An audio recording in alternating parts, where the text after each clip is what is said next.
Hello friends, आज मैं आपको गेटी सॉफ्टवेयर के अंदर ऑपरेशन कमांड के बारे में बताने वाला हूँ, जो कि पिछले वीडियो में हमारे रह गई थी। जैसे कि ट्रांसफॉर्मेशन, मिरर, सिमेट्रिसिटी, ऑफसेट, की सारे कमांड मैं आपको आज क्लियर करूँगा इस वीडियो में। और आपको पिछले वीडियो से रिलेटेड कोई क्वेरी है तो प्लीज़ आप इस वीडियो के कमेंट बॉक्स में आप अपनी क्वेरी डाल सकते हैं। तो चलिए शुरू करते हैं फ्रेंड्स। मैं हूँ आकाश और आप देख रहे हैं मेरे YouTube channel design to future.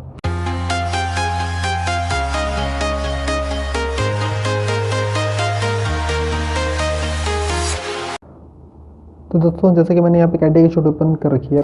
अब हमारा नेक्स्ट का जो टॉपिक है, इसके अंदर ये हमारा इसको मैं आपको निकाल के दिखाता हूँ। ये ट्रांसफॉर्मेशन के अंदर मिरर, सिमेट्री और ट्रांसलेशन, रोटेट, स्केल और ऑफसेट कमांड हम जानेंगे। तो सबसे पहले मिरर के लिए हम क्या करना होगा, एक हमने ऑब्जेक्ट यहाँ पे ड्रॉ किया, ओके। देन उसके बाद से मिरर करने के लिए एक रेफरेंस लाइन होना चाहिए। रेफरेंस लाइन के लिए हमने एक सिंपल सा लाइन बनाया। सिंपल लाइन भी बना सकते हैं या कंस्ट्रक्शन लाइन भी आप बना सकते हैं। देन उसके बाद से यहाँ पे आप या तो पहले ऑब्जेक्ट को सेलेक्ट कर लें, फिर कमांड लें, या फिर कमांड लेने के बाद भी आप ऑब्जेक्ट को सेलेक्ट कर सकते हैं। तो मैं यहाँ पे पहले ऑब्जेक्ट को सेलेक्ट किया, इसको, फिर मिरर कमांड लिया और इस मिरर लाइन पे क्लिक कर दिया। तो इसके जैसा सिमेट्रिकल ऑब्जेक्ट यहाँ पे बन के आ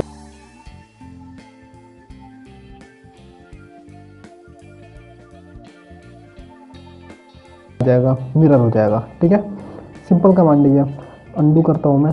नेक्स्ट आता है हमारा सिमेट्री। सिमेट्री क्या होता है बेसिकली कि ये भी मिरर का ही काम करता है, लेकिन मिरर वाले में आपका ओरिजिनल ऑब्जेक्ट रहता है, जबकि सिमेट्री में क्या होगा कि ओरिजिनल ऑब्जेक्ट हट जाएगा, उसके बदले जो मिरर वाला ऑब्जेक्ट होगा वो रह जाएगा। तो इसको मैंने इसको मैंने सेलेक्ट किया। देन उसके बाद से हमने सिमेट्री लिया। Then mirror line, symmetry line पे क्लिक किया। देखो आप ओरिजिनल ऑब्जेक्ट ही इधर आ गया है। ठीक है, तो ये होता है हमारा सिमेट्री। अब उसके बाद से आता है हमारा ट्रांसलेशन। ट्रांसलेशन बेसिकली क्या होता है कि लीनियर पैटर्न की तरह ये काम करेगा। ठीक है, तो उसके लिए पहले हम एक सर्कल हमने ड्रॉ किया। ठीक है, देन उसके बाद से इसको हम सेलेक्ट कर लेंगे। उसके बाद से हमने ट्रांसलेशन लिया। हमने ट्रांसलेशन लेने के बाद से इसमें बेस पॉइंट डिफाइन करेंगे। मैंने सेंटर को बेस पॉइंट मान लिया, या कहीं पे भी आप एक बेस पॉइंट मान लीजिए, इसको क्लिक कर लीजिए। देन देखिए आप ये मैनुअली आप क्लिक करके आप डिफाइन कर सकते हो, या फिर जितना आप डिस्टेंस देना चाहते हो वो दे सकते हो। और क्वांटिटी अभी मैंने 4 डाली हुई है, इसको बढ़ा सकते हो, कम कर सकते हो। ठीक है, जितना आपको चाहिए। उसके बाद से ये कितने गैप, इक्वल गैप होना चाहिए दो ऑब्जेक्ट के बीच का गैप। तो जैसे मैंने दे दिया, इसके बीच का गैप जो है 40। ठीक है, तो 40 की गैप पे जितना होगा वो आगे लग जाएगा। एंगल कितने एंगल पर होना चाहिए वो आप मैनुअली डिफाइन कर सकते हो यहाँ पे। ठीक है, तो इस तरीके से हम लीनियर पैटर्न शो कर सकते हैं। लेकिन इसमें लीनियर पैटर्न के अंदर एक ही डायरेक्शनल पैटर्न होगा, या तो हॉरिजॉन्टल या तो वर्टिकल। ठीक है, तो आपको 2 बार मैनुअली करना पड़ेगा। ठीक है, अब जैसे मैंने इन सबको सेलेक्ट किया, फिर यहाँ पे ट्रांसलेशन लिया हमने। ठीक है, देन उसके बाद से इसमें बेस पॉइंट ये पिक किया। ठीक है, अब यहाँ पे इस तरीके से आप रो एंड कॉलम अब डिफाइन कर सकते हो आप। ठीक है, तो ये होता है हमारा, आप मतलब ट्रांसलेशन को 2 बार करके आप रेक्टेंगुलर पैटर्न आप यूज़ कर सकते हो। ठीक है, ओके, इसको मैं डिलीट करता हूँ। देन नेक्स्ट आते हैं हम रोटेट। रोटेट में क्या होगा, जैसे हमने ऑब्जेक्ट बनाया तो कितने एंगल पर रोटेट करना है तो वो आप कर सकते हो रोटेट कमांड के थ्रू। इसमें बेस ऑब्जेक्ट हमने पिक किया। ठीक है, कितने एंगल पे करना है, एंगल आप दे सकते हो। ठीक है, यहाँ पे डुप्लीकेट पे मैंने चेक नहीं किया है, तो पूरा ऑब्जेक्ट हमारा रोटेट हो जाएगा। अगर मैं क्या करूँ, इसको रोटेट कमांड लिया, डुप्लीकेट मोड पे क्लिक कर दिया हमने, तो यहाँ पे उसके बाद से बेस पॉइंट डिफाइन करने के बाद से पहला वाला भी ऑब्जेक्ट रहेगा और ये रोटेट भी हो जाएगा हमारा। ओके कर दिया हमने, तो इस तरीके से रोटेट भी हो जाएगा।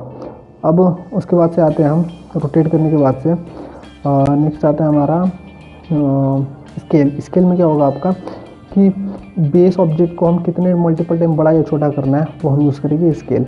ठीक है, यहाँ पे बेस पॉइंट हमने सेंटर पे ले लिया। ठीक है, कितना बड़ा करना है, कितना छोटा करना है। इसमें भी डुप्लीकेट का ऑप्शन है, डुप्लीकेट पर चेक कर दूंगा तो पूरा ऑब्जेक्ट बड़ा हो जाएगा। ठीक है, अगर मैं डुप्लीकेट पे टिक कर दूंगा, ठीक है, टेबल पे टिक कर दूंगा, तो हमारा पहला ऑब्जेक्ट भी रहेगा, छोटा वाला ऑब्जेक्ट या बड़ा वाला ऑब्जेक्ट भी स्केल होकर आके लग जाएगा। देन नेक्स्ट आता है हमारा स्केल के बाद से ऑफसेट। ऑफसेट में क्या होगा बेसिकली कि वही सेम ऑब्जेक्ट को कितने डिस्टेंस पे कॉपी कराना है। ठीक है, तो इसके अंदर 3 मोड आते हैं। ठीक है, एक नो प्रोपेगेशन, एक टेंजेंट प्रोपेगेशन, एक पॉइंट प्रोपेगेशन। नो प्रोपेगेशन मतलब ऑब्जेक्ट ऐसे क्लोज ऑब्जेक्ट है, उसको आप सेलेक्ट करोगे किसी लाइन को सेलेक्ट करोगे तो पर्टिकुलर एक लाइन ही ऑफसेट होगा, कितने गैप पे करना है, ठीक है। यहाँ पे आप गैप डाल सकते हो, क्वांटिटी कितनी चाहिए, इसमें मुझे 3 क्वांटिटी चाहिए, और कितने कितने गैप पे चाहिए, 5-5 के गैप पे चाहिए, तो 5-5 के गैप पे 3 क्वांटिटी ऑफसेट होके लग जाएंगी हमारी, ठीक है। नेक्स्ट आता है हमारा टेंजेंट प्रोपेगेशन। टेंजेंट प्रोपेगेशन में क्या होगा कि पहले मैं इसके कॉर्नर्स को राउंड करता हूँ, ठीक है। तो पहले मैं यहाँ से फिलेट लिया, इसके कॉर्नर को हमने राउंड कर दिया, ठीक है। अब नेक्स्ट आते हैं हम ऑफसेट के अंदर टेंजेंट प्रोपेगेशन। टेंजेंट प्रोपेगेशन लिया हमने और इस लाइन पे हमने क्लिक किया, ठीक है। देखो इसके लाइन के टेंजेंशियली जितनी भी कनेक्टेड होंगे टेंजेंट में, वो सारे के सारे कनेक्ट होकर ऑफसेट हो जाएंगे, ठीक है। आप डिस्टेंसेस दे सकते हो, ठीक है, और इंस्टेंट दे सकते हो, ठीक है। ऑफसेट डिस्टेंस दे दिया हमने 5, ठीक है। ऑटोमेटिकली 5 गैप पे ये 3 आके लग जाएंगे इस तरीके से। नेक्स्ट आता है इसके बाद से ऑफसेट के अंदर ये हमारा पॉइंट प्रोपेगेशन, मतलब एक एक पॉइंट को से जहाँ पे 2 ऑब्जेक्ट के बीच में एक पॉइंट होगा, उससे टच हुए सारे ऑब्जेक्ट को ये कनेक्ट कर लेगा, मतलब कि क्लोज एंटायर ऑब्जेक्ट पूरा का पूरा ऑफसेट होगा। इसे कहने का मतलब ये है। ये लिया हमने और ऑब्जेक्ट पे सिलेक्ट किया, तो पूरा का पूरा ऑब्जेक्ट कितना इंस्टेंट पे मतलब कितने क्वांटिटी चाहिए और कितने कितने गैप पे चाहिए आप यहाँ पे डिफाइन कर दोगे, ठीक है। तो इस तरीके से आप यूज़ कर सकते हो ऑफसेट कमांड। नेक्स्ट ये सारे हमारे ट्रांसफॉर्मेशन कमांड हमारे कंप्लीट हो चुके हैं। अब इसी ऑपरेशन के अंदर एक हमारा प्रोजेक्ट 3D एलिमेंट है। ये बेसिकली 3D वर्क जब हम करेंगे तो उसके अंदर बताऊंगा, जैसा सॉल्ववर्क्स में मैंने आपको बता रखा होगा या आपने सॉल्ववर्क्स यूज़ किया होगा, तो उसके अंदर क्या कहते हैं, कन्वर्ट एंटिटी के नाम से एक कमांड आता था, मतलब 3D ऑब्जेक्ट की एज या पॉइंट की बेसिस पे या सरफेस के बेसिस पे उसको ऊपर 2D स्केच क्रिएट करने के लिए यूज़ करते हैं। मतलब कोई 3D ऑब्जेक्ट बना लिया, उसके एज के किनारे किनारे एक लाइन बनानी है, उसके एक कॉर्नर पे एक पॉइंट बनाना है, तो उसके लिए हम ये यूज़ करेंगे। तो हम इसको 3D में पढ़ेंगे आगे। अभी मैं आगे बढ़ता हूँ। ये हमारे ट्रांसफॉर्मेशन कमांड कंप्लीट हो चुके हैं। नेक्स्ट अभी हमारा कंस्ट्रेंट रहता है, ठीक है। कंस्ट्रेंट बेसिकली इसके अंदर डायमेंशन के लिए हम यूज़ करते हैं, ठीक है। जैसा आपने कोई स्केच का डायमेंशन देना है तो आपने कंस्ट्रेंट लिया, ठीक है, इस लाइन पे क्लिक किया, इसका डायमेंशन दे दिया, डबल क्लिक करके इसको मॉडिफाइड कर दिया, ठीक है। इस तरीके से आप यूज़ कर सकते हो। देन इसके बाद से आता है इस मतलब कंस्ट्रेंट, ये वाला जो है कंस्ट्रेंट, ये ऑटो डायमेंशन के लिए यूज़ करते हैं। मतलब आपको लाइन दिखाना हो, सर्कल दिखाना हो, एंगल दिखाना हो, कुछ भी दिखाना हो, आप इसके थ्रू आप यूज़ कर सकते हो। जैसा कि अब देखो मैंने ये लिया ऑब्जेक्ट, इनके बीच का एंगल दिखाना है, इनके बीच का एंगल, तो हमने कंस्ट्रेंट लिया, इस लाइन पे क्लिक किया और इस लाइन पे क्लिक किया, ये ऑटोमेटिकली एंगल दिखा देगा। डबल क्लिक करके आप एंगल चेंज कर सकते हो इस तरीके से। नेक्स्ट इसके बाद से आता है हमारा ये कॉन्टैक्ट कंस्ट्रेंट। कॉन्टैक्ट कंस्ट्रेंट में क्या होगा कि जैसा कि हमने एक सर्कल बनाया, ठीक है, यहाँ पे फिर एक लाइन बनाया हमने, ठीक है, इन दोनों को टेंजेंशियली टच कराना है, ठीक है। तो कॉन्टैक्ट कंस्ट्रेंट लिया, इस पर चलते इस पर लिया, दोनों एक दूसरे से टच हो जाएंगे, ठीक है। या फिर एक और हमने लाइन बनाया यहाँ पे और इसकी इस पॉइंट से इस पॉइंट को टच कराना है, कोइंसिडेंट कराना है, तो कॉन्टैक्ट कांस्टेंट लिया, इस पर क्लिक, इसके पॉइंट पे क्लिक किया, इस पर पॉइंट पे क्लिक किया, ऑटोमेटिकली ये टच हो जाएगा इस तरीके से, ठीक है। तो दोस्तों इस तरीके से हम कॉन्टैक्ट कांस्टेंट यूज़ कर लेंगे। इसके बाद से आता है हमारा, इसको इधर आता है, ये हमारा fix together. Fix together basically क्या होता है कि जैसा कि आप देखो मैंने एक यहाँ पे एक सर्कल बना लिया, ठीक है। अब मैं इसको फिक्स टुगेदर, इसको लिया और इस लाइन को लिया, ठीक है, और इस लाइन को लिया, तीनों को मैं फिक्स कर दिया, तीनों एक दूसरे से फिक्स हो गए हैं, ठीक है। अब इस लाइन को ज़रा ओवर डिफाइन हो गया और इसको मैं अगर मूव करूँगा, सपोज करो, ठीक है, इसको मूव करूँगा तो ये पूरा ऑब्जेक्ट जो जो कनेक्टेड है वो सारे के सारे मूव होंगे, ठीक है। अब देखो फिक्स टुगेदर में हमने इसको भी लिया और इसको लिया और इसको ले लिया, ठीक है, ये कर दिया, ठीक है। अब मैं इसको मूव करूँगा तो वो भी हमारा ऑब्जेक्ट मूव करेगा, सब एक दूसरे के रिस्पेक्ट में फिक्स हो चुका है, यानी एक मूव होगा तो सारा का सारा मूव होगा। नेक्स्ट आता है इसके बाद से हमारा ऑटो कांस्टेंट। ऑटो कांस्टेंट में क्या होता है कि बेसिकली ऑटोमेटिक सारे के सारे ऑब्जेक्ट का डायमेंशन ये दिखा देगा। जैसा कि आप देखो मैंने ये सब डिलीट कर रहा हूँ, ये लिया हमने, ठीक है, इस तरीके से हमने सपोज करो कोई ऑब्जेक्ट बना लिया हमने, ठीक है। अब देखो ऑटो कांस्टेंट लिया हमने, ठीक है, और इस सारे ऑब्जेक्ट को सेलेक्ट किया और ओके कर दिया, ऑटोमेटिकली सब के सब रिस्पेक्ट में, उसके रिस्पेक्ट में फिक्स हो चुके हैं। ये हॉरिजॉन्टल डायमेंशन लग गया, वर्टिकल लग गया, ये वर्टिकल लग गया, ठीक है। ऑटोमेटिकली वो सारे के सारे लग जाते हैं हमारे ऑटोमेटिकली, ठीक है। या फिर आप ऐसे भी समझ सकते हो इसके अंदर जैसे हमने लिया, ठीक है,